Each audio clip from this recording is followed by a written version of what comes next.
issue, meaning that it's something that appeals to voters from, of all types. And I think improving government efficiency, I think was like almost 70% support, so quite a lot, basically, more than any other issue. So I think the people are very supportive.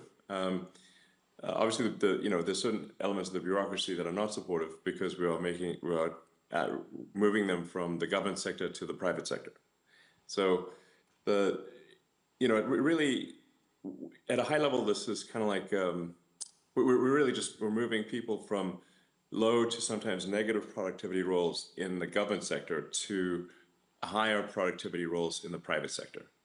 And the net effect of that will be an increase in the output of useful goods and services, which increases the standard of living and well-being of the average American. And you usually have one key target that you aim to achieve in every single endeavor that you have. So SpaceX is make humanity a multiplanetary species. With Tesla, it's usher in an era of sustainable travel. What is the one main goal for government efficiency that you have for yourself? Is it saving money? Is it doing something else? What is the one main task that you have for yourself? So there's, I guess, there's a few ways to describe it, but the actions end up being the same, which is like reducing the size of government and making the government much more accountable to the people, I think is going to lead to a better outcome for the people. What I've said is that we really have here rule of the bureaucracy as opposed to rule of the people, democracy. So we want to restore rule of the people. And so what that means is reducing the size of the federal government, basically reducing regulation. There's a tremendous amount of over-regulation that's happened over time. And this is an inevitable consequence of a long period of prosperity, is that you're going to get more and more rules and regulations, more laws accumulate over time. And the normal forcing function for getting rid of rules and regulations is war. So it needs to be some kind of existential war, where you have to do a reset in order to avoid being defeated in a war. This is literally throughout history, it's been the main forcing function for clearing out an accumulation of laws and regulation. In the absence of that, every year you get more laws and regulations until eventually everything is illegal and nothing is permitted. And that's sort of the situation we have these days. So, the aspiration here is a reduction in regulation and reduction in government spending, such that the economy is able to grow faster. Maybe the economy can grow at 4 or 5% potentially, in terms of real useful goods and services output, and then government spending can be reduced by about 3 or 4% of the economy, about maybe $1 trillion or more. And the net effect of that would be no inflation from 2025 to 2026. So that would be quite remarkable. And also, if the U.S. government is buying less debt, which I think will be the case, if the deficit drops from 2 trillion to 1 trillion, then there'll be 1 trillion less debt that the government needs to buy, which will drop, of course, the interest rates to drop significantly. And that means people's mortgage payments, car payments, credit card payments, student loans, whatever debt they have, their debt payments will be less. So I think this is something that will benefit the average American. I think some of the things we're doing also will be hopefully helpful to other countries, because with the new administration, there's less interest in interfering with the affairs of other countries. I think there's the times the United States has been kind of pushy in international affairs, which may resonate with a number of members of the audience. And I think we should, in general, leave other countries to their own business. And basically, America should mind its own business, rather than push for regime change all over the place. So So I instead think of this is probably a good thing for other countries too. so instead of waiting for a war to happen, you went to war against the bureaucracy in the government. Yes, we're yeah, we're essentially just we're with the support and direction of President Trump. We are reducing the size of the bureaucracy, um, getting rid of excess regulatory regulations, and there's also so many agencies and regulatory authorities that they actually step on each other's feet. It's kind of like having a sports game where there are too many referees on the field, like more referees than players at times. Now that would be a silly game, if the players can't pass the ball without hitting a referee. But it's kind of getting to that point in the U.S. So there's roughly 450 federal agencies of one kind or another. That's more agencies. That's almost an average of 2 agencies per year since the formation of the United States. So, I mean, how many agencies do you really need to run a country? I'm 99, not 450, that's for sure.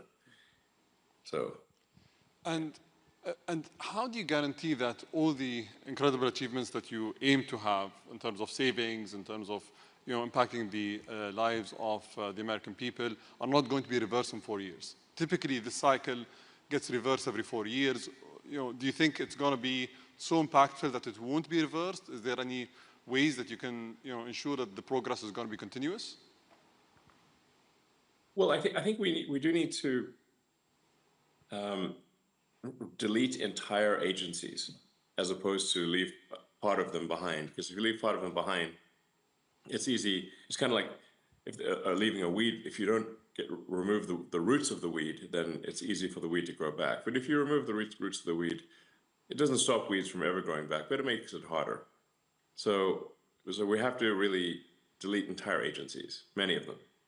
Um, and that's not to say there won't be an increase over time of bureaucracy in some new administration, but it'll be from a much lower baseline.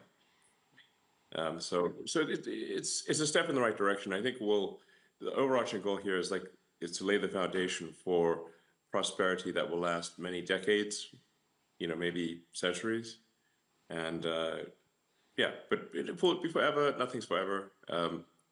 But I think we can strengthen the foundations of the United States substantially. And what lessons can other governments learn from the U.S.? You say tech support on your shirt. Is that Yeah. only technology, or is there other things? How do you approach efficiency? Well, a shocking percentage of the problem, or maybe not shocking for those who know it, but a big percentage of the problem is improving the technology that the government runs on. So the U.S. government runs on a collection of thousands of computers, many of them antiquated, running very old software, and the computers don't talk to each other. So that's why tech support is kind of a real thing. In order to make the government more efficient, you have to improve the technology. You may have read about the example I used recently when President Trump was signing one of the DOGE executive orders of the difficulty of U.S. government workers retiring. Like the maximum retirement rate is $10,000 a month, and the reason for that is because the retirement is entirely paperwork right now. It's manually calculated paperwork that's put in an envelope and then taken down a mine shaft and stored in a mine. And then one of the things that affects the rate at which federal workers can retire is the speed of the elevator in a mine in Pennsylvania, which is bizarre because it should be digital. So then when we said, well, why isn't it digital? They said, well, we have had a digitization program going since 2014. So that's been 11 years. So then we asked, well, so how much progress have you made? And they said, B. You mean you're giving yourself a grade of B? No, we're on the letter B. So we're like, okay, we're going to need to really provide some tech support here. Otherwise, literally, people can't even retire, even if they want to. It's pretty bad. There's a lot of software systems that need to be updated and fixed. In some cases, deleted. a lot of things that really should be automated. I mean, in terms of the number of, say, U.S. citizens that are operating the mine, it's about 1,000 people are working on this mine, where the papers are stored. But they should ideally be working on something else. They should be working on producing goods and services that are of much higher value to the public, to the So I mean, really, even if somebody just grew tomatoes in their garden and sold them at the farmer's market, that would be more useful than carrying manila envelopes down a mine shaft. Safe to say. So a lot of the stuff it's like that. It's not like any one thing is particularly difficult, but there are like 10,000 things that need to be improved. So it's efficiency through innovation rather than efficiency through austerity and cost cutting specifically, right? So you're trying to do both at the same time, maybe focus more on tech support than cutting costs? Well, by improving the technology, the costs do reduce. So, it's very expensive to have 1,000 people operate a mine doing paper retirement, whereas that really should just be digitized and be a computer that's with the information stored in the cloud, and it's very straightforward and low cost. So, automation, will help there a lot. And then, but like a lot of things just really shouldn't exist. They're kind of vestigial. We've a lot of attention has been on the sort of USAID, for example. When we looked at a lot of those programs, we're like, we should look, why does this actually exist? Is there really a need for it? There's like National Endowment for Democracy, but I'm like, okay, well, how much democracy have they achieved lately? I don't know, not much. So, the picture they have on their website is a picture of Reagan and Gorbachev. That's been a while, that was like the 80s. So it's not like, I'm obviously not opposed to democracy, or, there's all these things that get funded, but we're like, well, why does this need taxpayer money? It doesn't seem like it does. So, there's a lot of sort of pushing DEI worldwide that, this obviously the Trump administration doesn't agree with, and we want to terminate that stuff, which we are. Make sure the schools focus on improving basic education of kids. As President Trump said, I think yesterday, maybe today, the United States is currently ranked 40th out of 40 in the OECD for education, which is pretty bad. So you can't, but in terms of spending, the United States is spending a tremendous amount per student, but achieving very weak results. So, that's just a case where, okay, we need to spend less money and get better results. It's like, I mean, a lot of it, you can think of it sort of like, it's like, in a way, it's like a big company, like a big corporation, American incorporated. And, just like with Twitter, there was a lot of stuff that was being done that was unnecessary. In the case of Twitter, we reduced the staff by 80%, but at the same time improved the functionality and capabilities of the site dramatically, and accomplished more in a year than they previously accomplished in 5 years. So it's like a corporate turnaround, but at a much larger scale. We are giving generous, exit packages. Like, if people retire, they get paid all the way through September. They can go on vacation, they can get a second job, they can do whatever they want. And we can't actually pay them any more than through September, because that's the congressional appropriation is only through the end of the government financial year, which ends in September. So, so I think there'll be like some disruption, but at the end of the day, we'll have people move from, like I said, from low to negative productivity roles to, in the government sector, to higher productivity roles in the private sector. Can we pivot to artificial intelligence? And I'm sure you've been seeing what DeepSeek has done, and all the claimed achievements that they've had. I know that we've been speaking for a while about GROK 3, and that GROK 3 is going to be a true disruptor in the AI space. When are we going to see that? And what capabilities can we expect from GROK 3? Well, I mean, GROK 3 has It's very powerful reasoning capabilities. In the tests that we've done thus far, Grok 3 is outperforming anything that's been released that we're aware of. So that's a good sign. Yeah, it's in fact at times I think Grok 3 is kind of scary smart. You're like, wow, this thing's smart. It's kind of scary. Grok 3 is scary. It's like, wow, this thing's it comes up with solutions that you didn't even think were like you wouldn't even anticipate. Not obvious solutions. So Grok 3 was trained with the most amount of compute, and I think very efficiently trained. Also notably, Grok 3 was trained on a lot of synthetic data. So and then it goes back and forth through the data and tries to achieve logical consistency. So if it's got data that is wrong, it'll actually reflect upon that and remove the data that is wrong, that does not concord with reality. So its base reasoning is very good. In fact, even without fine tuning, Grok 3, the base model, is better than Grok 2. So we're really in the final stages of polishing Grok 3. Probably it gets released in about a week or two. So pretty soon. I don't want to be hasty in the release because a lot of the final polish is necessary for a great user experience.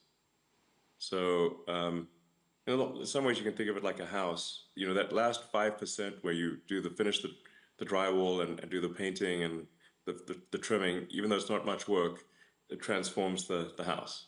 Yeah. So it's that. Just want to make sure that last 5% is done really well, and it's a week, maybe 2 weeks.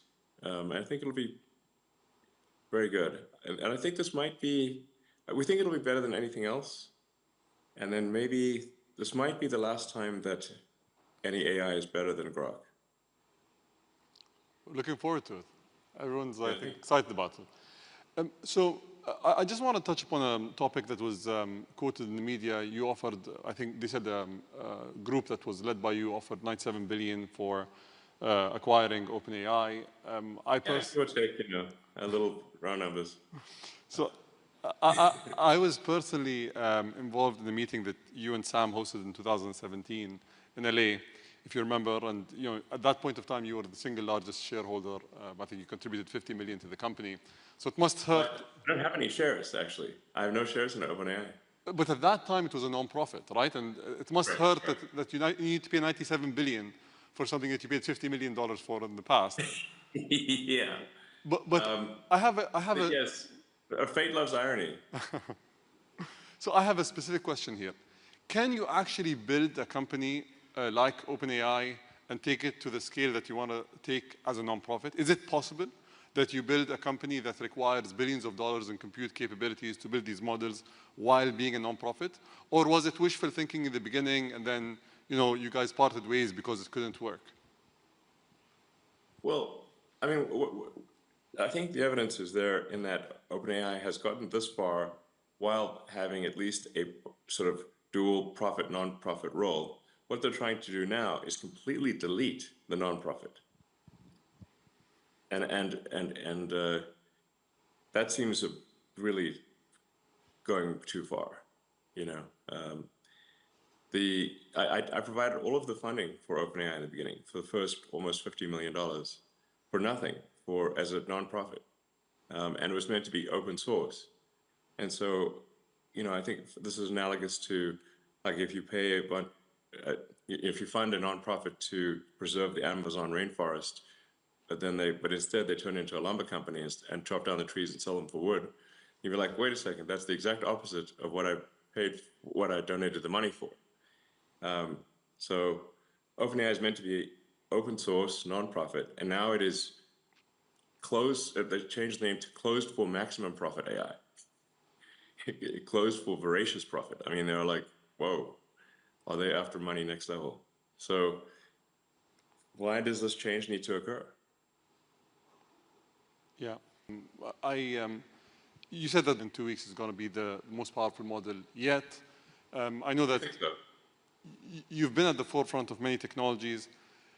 Where do you think the biggest economic returns of these models are going to come from? Because currently we're spending billions, and I think you mentioned this before, it's like the gambler syndrome. We're going and spending billions and hoping to pull out a profit at the end of the day. Where do you think the biggest impact in terms of returns are going to be? Well, I think once you have humanoid robots and deep intelligence, you basically have quasi-infinite products and services available. So with Tesla building the most advanced humanoid robot, then those humanoid robots can be directed by deep intelligence at the data center level. You can say you can produce any product, provide any service. There's really no limit to the economy at that point. You can make anything, provided, like I said, so I'm not sure at that point will money even be meaningful. I don't know. It might not be. Because the economic output is productivity per capita times how many people do you have. If in the form of humanoid robots you have no meaningful limit on the number of robots, and the robots can basically do anything, then you'll have a sort of a universal high income situation. Anyone will be able to have as many products and services as they want, with the exception of things that say have artificial scarcity, like a particular piece of art or something like that. But for any goods and services, they'll be available to everyone. So you've been... It's gonna be a very different world, In fact, I recommend that people read maybe the Ian Banks, The Culture books, for a frame of reference. Because money is really like a database or an information system for resource allocation. But if you don't have a scarcity of resources, it's not clear what purpose money has. Have you watched the movie Idiocracy?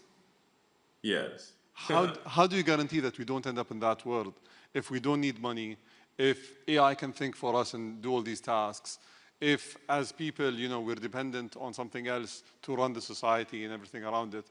How do we not end up in that world? In the long term, I mean.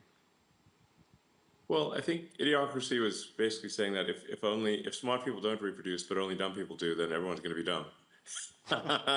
I mean, that's basically what it was saying. That's the opening sequence of Idiocracy. The first 10 minutes are amazing. And I hear people unironically say the statements that are said in the opening sequence of Idiocracy, where they don't have they're too busy with their careers to have kids, and they keep postponing having kids for their careers until they're too old to have kids, and then they don't have kids. And I've heard many people be like that. So yeah, I mean, I don't know. I think we might be headed to a bimodal human intelligence distribution, where there's a small number of, it's kind of maybe more like Brave New World, Aldous Huxley, where you've got sort of a small group of very smart humans, but then maybe the average intelligence drifts lower over time, potentially. Because we have assortative mating, in the last few decades or several decades that did not exist before. So, but human intelligence, I think, will be dwarfed by machine intelligence. I'm not sure how to feel about that, except that it appears to be inevitable. That at some point, human intelligence will be a very small fraction of total intelligence. Digital intelligence will be more than 99% of all intelligence in the future.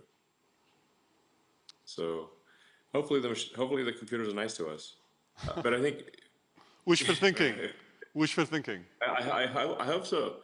I think it matters how we bring up AI, because you can think of AI like a super genius child, but it still matters even if you have a super genius child. like what sort of values do you instill in that child? What do you say that teach that? How do you, how do you, as a child's growing up, what values do you teach the child? And something that I think is extremely important is to be maximally truth-seeking.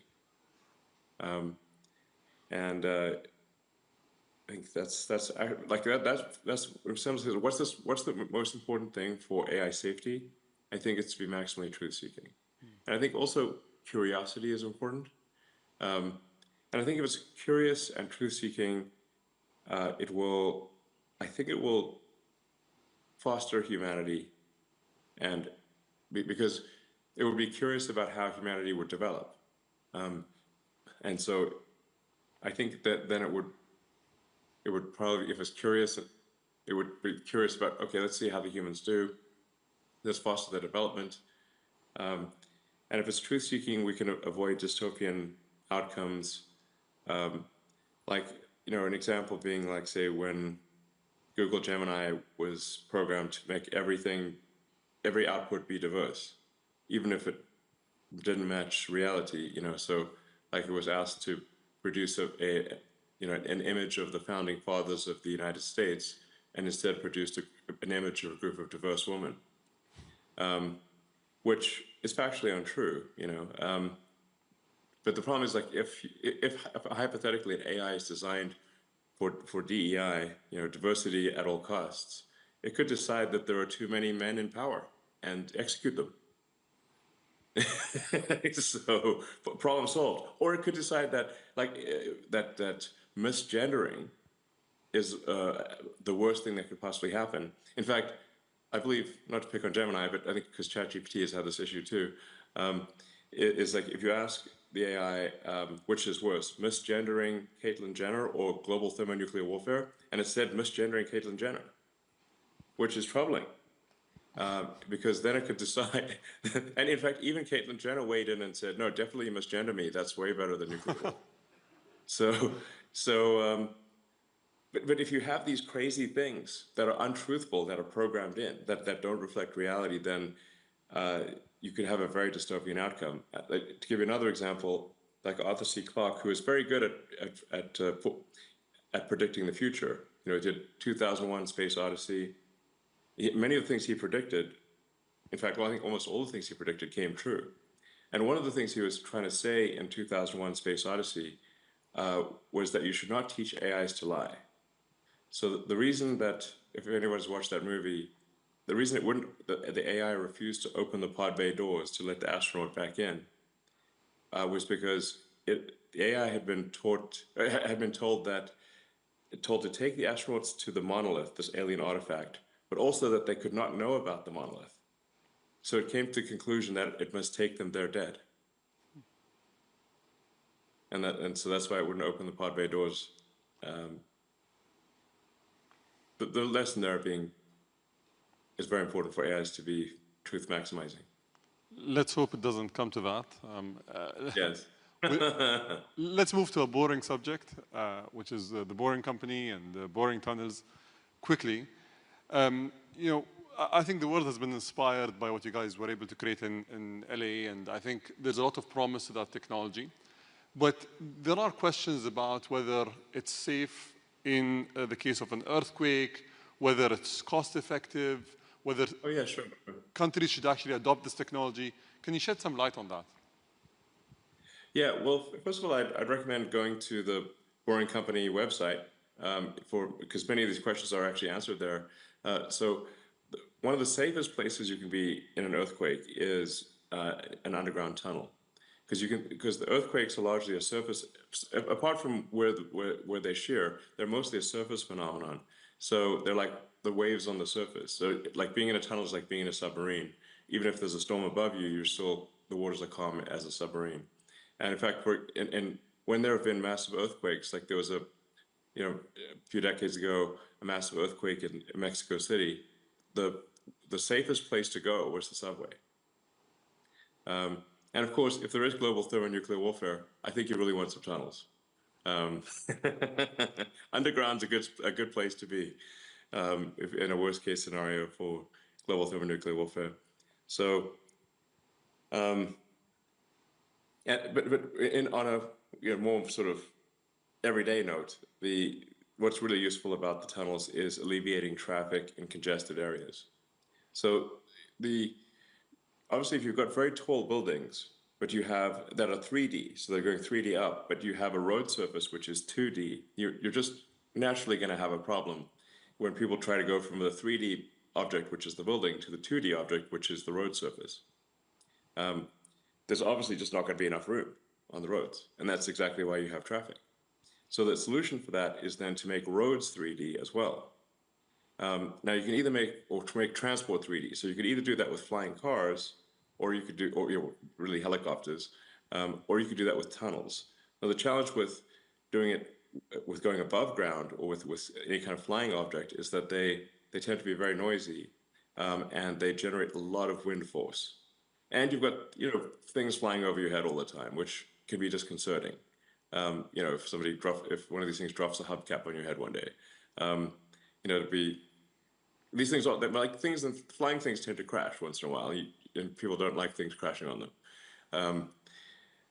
And then if you have bad weather, like let's say there's a blizzard or a sandstorm or something, well, now nobody can fly.